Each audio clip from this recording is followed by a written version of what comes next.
এই যে বড় বউ, ওকে নিয়ে পীড়িত করলেই চলবে? এদিকে টেবিলের উপর যে এটো বাসনগুলো পড়ে রয়েছে সেগুলো মাজা কষা করবে কে? হ্যাঁ, কটা ঝি চাকর আছে? যাচ্ছি মা। চলো না দিদি, আমি তোমার সঙ্গে হাতে হাতে কাজ করি। ও বাবা, কি পীড়িত রে! উফ, দেখবো দেখবো কত কাজ করতে পারো। দেখি তোমার বাবা মা কি গয়না পরিয়ে শ্বশুর বাড়ি পাঠিয়েছে। হ্যাঁ?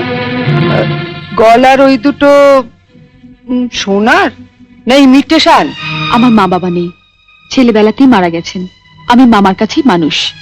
ও, মা বাবাকে খেয়ে বসে আছো? ধন্যি মেয়ে।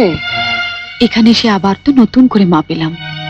ও বাবা, কি কাব্য মারা কথা রে বাবা!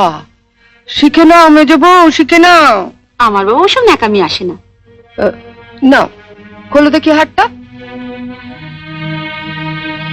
দেখি দেখি দেখি দেখি, ছোট বউয়ের মুখখানা দেখি।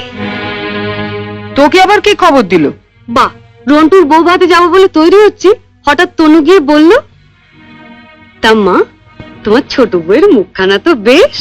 এই দেখ তো, ওর গলার হারটা সোনার না ইমিটেশন? আমার তো মনে হয় ইমিটেশন। মা দেখেছেন আমার বিয়ের হারটা এখনো কেমন চকচক করছে? এটা তো মনে হচ্ছে না, কেমন যেন মেয়ের মেরে। এটা আমার মায়ের গয়না, মা মারা যাবার সময় মামার হাতে দিয়ে গিয়েছিলেন। এই সুটকেসে আরো আছে। দেখি দেখি দেখি, সরো সরো সরো না, বাপের বাড়ি থেকে কি আনলে দেখি। এ কি শাড়ি গো, ই মেয়ে, এ নিশ্চয়ই করে ভিখারি বাড়ি মেয়েকে বিয়ে করেছে তনু। আমাদের বাড়ি ঝিরাও এর কাপড় পরে না। ছি, ছি।